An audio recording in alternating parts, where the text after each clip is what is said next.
What is up, mail season? We are here on a wake up, shake up Sunday morning. I went to bed at 7 p.m. last night, so I was feeding the baby at midnight, reading through 39 texts in the league chat. Could not believe what I saw. It is the better of the two podcasts, the People's Commission. I'm joined, as always, by your commissioner, Joey Z. What's up, baby? What's going on, Robbie? I mean, nice early Sunday morning, getting our lineups checked, getting some bets in. Yep. I've relapsed, so I'm back on it. We'll dive into that on a longer podcast. I think we could do a full hour on your downward spiral and what it's done to your mental health. But I think today we're going to keep it really quick. We are the only podcast where both hosts are parents, so we do not have a lot of time. We're going to run through the trades that have happened since we were here with you last. We weren't even going to do this, but there have been a couple of blockbusters, and with the Gibson trade last night, it felt like we needed to. So let's start all the way back. Seems like forever ago, when Vinny and Bennett traded a first-round pick in 2025 for Kadarius Toney. Literally, it felt like seconds before he went off for his first big game. I think he had 189 yards. Give me your thoughts. Yeah, I mean, initially, I said I didn't update the spreadsheet because I only do it for relevant players, and I stand by that. So that's how I feel about Kadarius Toney. I mean, a 2025 first is it's far out in the future, but I don't know, like it's an asset, and like you could include it in deals to get players. Like Bennett goes to include Kadarius Toney in a deal. I'm like, right. Like give me the first. I don't want Kadarius Toney. So Kadarius Toney has to hit in order to accrue value. I'm out on it. I thought the trade represented like an interesting divide in our league, right? So you have DeAndre Hopkins, which we're going to talk about in a bit, right? Go for a first and a second. And yet you have Kadarius Toney go for a first before he had a good game, right? Yeah. Maybe after that 189-yard game, you understand him going for a first, but it just goes to show that people in our league value young upside lotto tickets better than they value expensive guaranteed production. And I think 1,000%. It's probably a mistake, right? In a lot of ways. And I'm sure we're all guilty of it. But the way to win is you have to buy some guaranteed production, right? At some point. I mean, for Vinny, it's a no-brainer. He's got a shit ton of wide receivers. He probably never start Toney. He gets another pick. Like, it's a great deal for Vince. I mean, Vinny's got fucking 7 picks in the first 2 rounds next year. He's going to have to cut half his team. I'm just going to be sitting there eating the scraps. Like whatever he's cutting, they're going to still be like first, second year players. Guys got too many roles. He's got an issue next year. He's got too many picks. I don't think we've ever seen that. So. I don't think so either. Okay. So that's okay. Good take on the Toney trade. We think it was probably a little bit much given that he had done nothing yet. Now that we've seen him flash, maybe it feels a little bit more appropriate because it's a 2025, still a lot when the trade was done. But hey, we know Alex, man. Alex lives in the wild, wild west. He does. He shoots from the hip, man. Yes, he does. All right. The next trade we won't spend a lot of time on, and even the pod boys kind of glazed over it. So that's Irv Smith in a second for Logan Thomas. Anything relevant here? No, I kind of view this as like Vince knows he can't keep everyone next year, clearing people out, getting something for them. Whatever. My favorite part of this trade was Alex's analysis calling Logan Thomas a young tight end. Yeah, I mean, the guy is just that's the thing. You flash for a couple games and I don't know, like trade him. I think Vince did a great job. I mean, holy shit. I would not have guessed. I would have guessed like 26, 27. Give us the number. Now that you looked, give us the number. The man is 30 years old. And Alex called him young. I mean, relative to our league, I think everyone's 31, but shit, right. Dude. It's true. Yeah, he would have been a grade below us at LaSalle. Okay, next wild. We have the big one. Well, one of the big ones, which makes this podcast so much fun. DeAndre Hopkins for a 2023 first and a 2025 second. Obviously, the swap between Joe Cybulski and Jeff. Yeah. I mean, the guy, I get why everyone did the trade. Like I personally was not. I mean, I could have bought Hopkins if I wanted to. I didn't. I know Lee could have done the same. He didn't. Lee would have had to have cut Allen Robinson or included him in the trade. I think he was willing to include him for according to the sources I have. Well, yeah, I think so. I keep waiting for him to hit waivers. I mean, I get why Joe did it. The guy is scoring touchdowns. I just think this touchdown rate's unsustainable. He's got, I don't know, half of his games he has under 7 targets. I know he's got hurt in there at some point, but I mean, gotten 80 yards twice. The other times he's been under 70. Thankfully, he's getting bailed out by touchdowns. So, like, if he can keep up this touchdown rate, it's a no-brainer. But, like, I kind of feel like best days probably behind him. I mean, that offense is spreading the ball around quite a bit more than they have in the past, right? Yeah. Which is a big factor in it. But at the same time, we've been critical of Joe in the past for not making a move, right? He's staring down the barrel of being undefeated with 3 teams, myself, you, and Lee, who have all made substantial moves. So I think he has to do something. And this was a player that he could attain as a rental without really giving up too much, a 2023 first and a 2025 second. So I get your point. I do think that DeAndre Hopkins probably isn't the target monster that he used to be, which means he'll go for 18 targets, 14 catches, and 3 touchdowns against me today. But in general, his best performances are probably in the rear view. But still, if you look at who was available out there, like if you ask me if I'd rather have him or Mike Evans from Vinny, like I'll take Hopkins still for sure. The fact that we even are comparing Mike Evans with Hopkins is absurd. So I don't even want to go there. I'm not saying that I don't think Joe made a bad trade. I'm just saying I get it from both sides. Like, Joe was always the guy that was going to trade for Hopkins because he hasn't made a move yet. Lee and I already kind of made moves, didn't need to pay more. And like, we just weren't going to pay the premium for Hopkins. But Joe made a good move, I think, too. With the whiff on Robinson, right, which I'll raise my hand, I was wrong on. I thought Fields was going to make him better, right? We don't love what we've seen from Fields. Although last week, Robinson did have a really interesting end zone, air yard, and target share day. So I will drop this really quick. Robinson last week led the NFL in end zone targets with 3, targets of 20 plus yards with 5, and air yards with like 219. So maybe that's a sign of things to come. I don't know. My question, though, the reason that I prefaced with this was, should Lee have gone for Hopkins, knowing that the swing was only $17 versus what he's already rostering with Robinson? I mean, I think Lee knows that, definitely. He should have. I mean, it's easy to say hindsight's 2020, but even in the moment, everyone was like, "Shit, I can't believe Jeff just got Hopkins." Yeah, I don't even mean in the draft. I mean, like right now, knowing that he's rostered A-Rob at $99, so it was only $17 more to his cap if he makes a trade for Hopkins.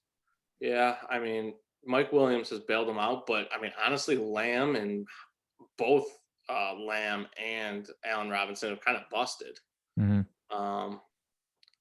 I don't know. What's he going to pay? He's going to pay the same price, right? I mean, Lee doesn't like to throw around picks first often. I don't think. Yeah. No, that's fair. Okay. Anything else you want to add on this trade, or are you good to move on? No. Real quick, before we go to the next trade, I know we don't have a lot of time here. We're trying to get you out of here quick too, but is Vinny stuck between a rock and a hard place with Mike Evans at $74 and literally no buyers left? Yeah. I mean, this is economics 101, like supply demand curve, like pull that baby up. And it's just like, I mean, we told him on the pod when we were in South Carolina, like he says he wants to keep him so he's competitive and finish 7th. At the same time, the risk is that the buyer pool dries up. This league's very top heavy versus guys going forward in the future. So now all the buyers are gone. I mean, I honestly don't know who could fit the guy on his roster. Right. I don't, maybe Lee, but like, what's he going to give for him? Lee's not going to pay up a premium for Mike Evans. Right. It would have to be the same deal we were just talking about, right? Like Vinny takes Robinson's cap from Lee, or he cuts Robinson and then pays up for Evans, which I don't see Lee doing. So I just think it's interesting because, there's been a market for buying wideouts for a while, and it's just like Vinny and Evans just seem to be polarizing where no one could reach an agreement on his value. And this is, I think I talked to Jeff too. This is why he pulled the trigger on Hopkins right now. If Cybulski took a discount and went with Evans, who's Jeff selling Hopkins to? Nobody. Right. So like, there's definitely, there's this dynamic of how long can you hold on to a guy until his market dries up? Oh yeah, the Hopkins thing from Jeff's side is a no-brainer. Yeah. You know what I mean? He's on a 4-game skid. He's looking at probably at not making the playoffs, and Hopkins is $116. You know, so you got a first and a second for him. Not a bad use of money in the pre-draft. No, okay. Agree. Real quick before we get to last night's blockbuster, Doug did something that we've never seen in league history before. I mean, he traded a pick twice. He's trying to put this on me a little bit, and I might take some blame, but it's also like back-to-back trades. Like, I forget, Tuss sent me the text, but like, it's not like there was a bunch of trades and moves in between this trades. Like, Doug traded that pick and then went and traded that pick again within like a 1 or 2 day span. Well, I think what you're seeing there is what you might not realize, which is that a lot of us, like, all we do, like, there is no continual mindset or thought. We just look at the spreadsheet to know what we have, you know.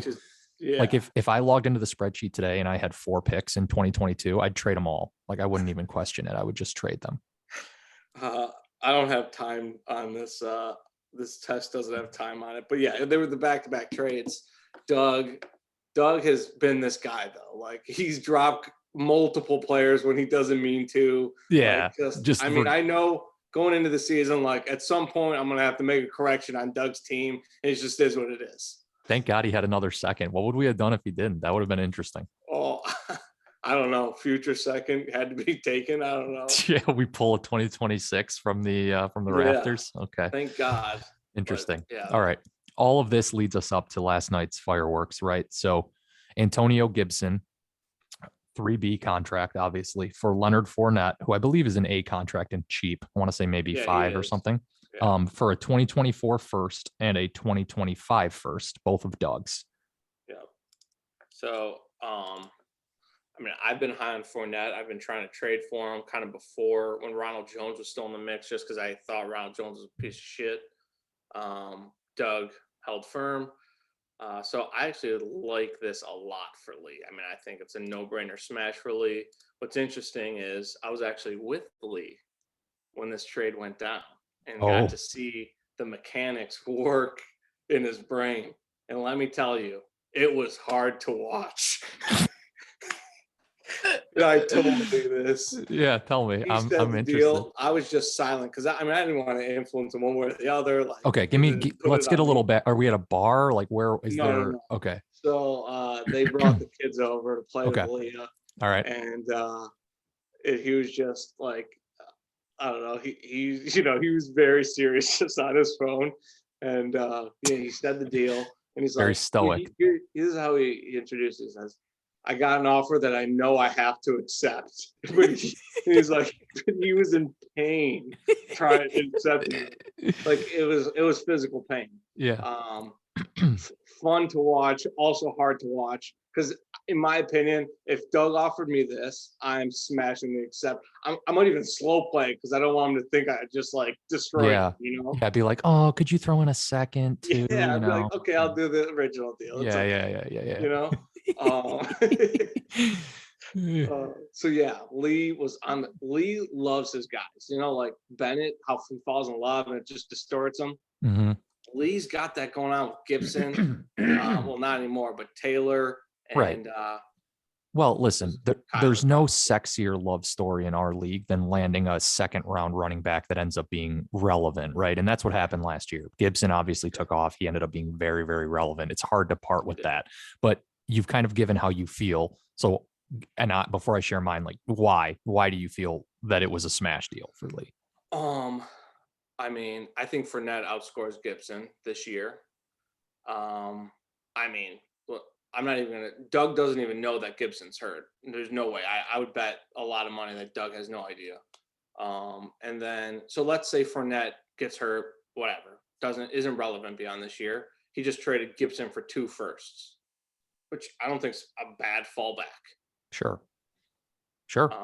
Totally. Like, it how much different is CEH or Gibson? Like, right. Like, Gibson's not a 3-down back. He's a 2-down back, and there's a great pass catching back there. Yeah. So, like, I kind of view Gibson and CEH similarly. If someone offered me that, I would probably ejaculate. Yeah.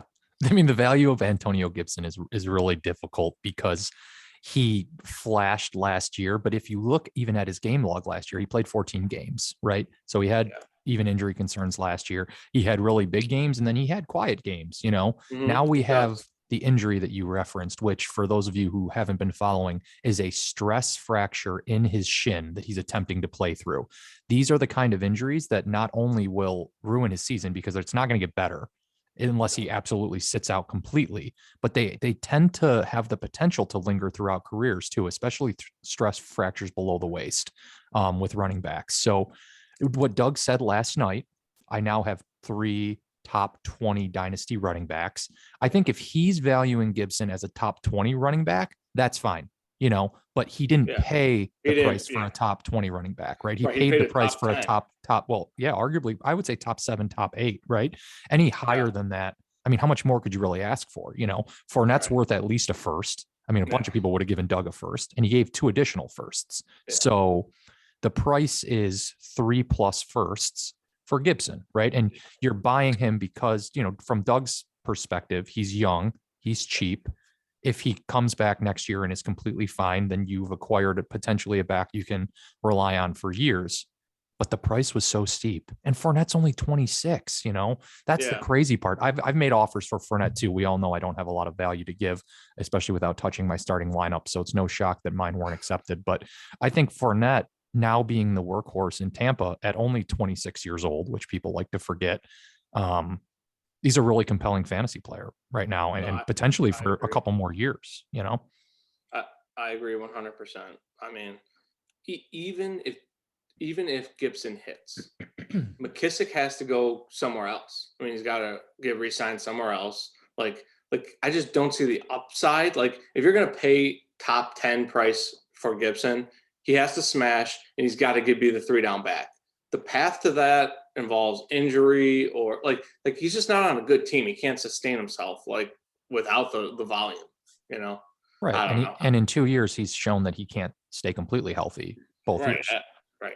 I mean, he's got a stress fracture. Right. I mean, you look at the best running backs in the league right now. Those are it's the injury is the biggest thing, right? Like we talked about a little bit in the group chat, you know, is Christian McCaffrey really the most valuable asset in fantasy when he's now proven that with his frame, he clearly can't handle the volume they were giving him. Right. So that really changes the dynamic for a lot of these teams. If you have a back that really is, you know, in that kind of 5'10" to 6'1", 195 to 215 range, can they handle it 20 times a game? Because that's what Gibson's ceiling was 20 touches a game when he was ripping. Yeah. But he's showing that he really can't handle that, right? Yeah. I mean, at least it seems. So interesting trade. Listen, the first that he gave were 2024 and 2025. So, I mean, you know, Luke will be in high school before Lee gets to use those picks. So there's that side of it too. But I think that, go ahead. It's not the worst deal I've seen. Right. It's just, I felt like Doug's paying a premium because he wants that young running back that's cheap. Right. I would have given him CEH for, I don't know, a first and Fournette. I mean, I get that some people don't value CEH the same as Gibson, but I just feel like if Doug was like, I'm looking for young running backs, there might have been a better offer in the hopper. Right. He could have moved Fournette and gotten a player and a pick versus Fournette and picks for a player. Yeah. But I get it. Like he's trying, I'm not going to criticize the guy for going for like a young player that he could build around. I think that's more valuable than getting picks. So like, I get it. But I mean, if you offer me Gibson alone for Fournette or Fournette and 2 picks for Gibson, I mean, versus CEH and a pick for Fournette, obviously I would take the CEH side, and I'm not a CEH guy, but I think there's a lot of similarities there, which you kind of drew to. And Tusk and I actually talked about this because everybody and their mother was offering Tusk trades this week, which I think happens every week. And he was kind of analyzing those guys too, Gibson, CEH. Right. And I said kind of the same thing you did, which there's a lot of similarities between those 2 players, but people don't view them the same, which is interesting. It is like for Tusk, the things I've offered him just pale in comparison to this, to the point where I rescinded my offer. I'm like, I'm not fucking paying these prices for the people are out there doing this. Yeah. So. Yeah. That's the other thing before we go, I'll just say, so the Pod Boys said that I think a couple of them, it might've just been Alex, picked Tusk to finish 10th. Tusk is the ideal seller right now because he has, some really solid cheap talent at running back. He obviously has DK Metcalf. and he has Lamar Jackson, and he has a top 4 pick next year. So Tusk has a lot of leverage in these trade talks because he's really not motivated to do anything, right? Like, right. It's hard to say if he's a contender or, I mean, I don't think he has enough to make noise. Right. But like, could he sneak in? Sure. The problem is his running backs are all like this year guys. Right. Right. Darrell Henderson, Akers is coming back at some point next year. James Robinson, Etienne's coming back next year. Right. Like, it's a weird dynamic where like his running backs are good this year. Yeah. But they ain't going to have the same value. He sent me some info on like running backs coming back after Achilles, right? And I said, listen, that's fantastic. And I agree with it. But you have to realize right now, Henderson is a 5C. So when you're making that extension decision, you will have no idea if Cam Akers is back and great or just going to come back and flop. So that makes it tough on you, because if you extend Henderson 3 or 4 years and then Akers does come back and excels, now you're looking at eating substantial cap, right? If you only extend him 1 year and Akers doesn't come back, now you just missed a huge opportunity. So that's the part that sucks about holding Henderson versus trading him for a younger player, is you're going to have to make that decision without all the information you'd like to have to make it. Absolutely. There's no way anyone in the right mind should extend Henderson beyond 1 year. The guy's been injury prone in the past, but like, I mean, there's videos out there of Cam Akers already running. Right. I don't know. Modern medicine's interesting. ACLs were a thing of the past, and now I think Achilles will be. But it's weird. It is weird. I mean, he's in a weird spot. Yeah, he is. All right. What a great time for the league. Big trades, lots of action. Yeah, I mean, there's an arms race going on. There's nothing better than an arms race. But then at the bottom, everyone's loaded with picks too, trying to position for a better pick. It could be a real swinging of the guard. I'll give you a second here because I know you have to go. But we haven't talked since you became Red Kingdom also. Any comments you want to make about your thoughts? You tied yourself very heavily to the Kansas City Chiefs, who you could argue is a buy low opportunity with the way the offense has been struggling. Yeah, I mean, the offense has been struggling. And look at the like fantasy purposes, they're not doing that bad. Like if they get there's going to be a game where Mahomes throws for 400 yards and Kelsey and Hill both score. Like I'm going for positive correlation here. I'm trying to get a couple high weeks. Like the way to do it is I'm stacking the Chiefs passing game. Is like there's no other team in the league I'd rather stack. Yeah, it's a no-brainer for sure. Yeah, I mean, it's a risk reward. You know, Mahomes goes down, my team is awful.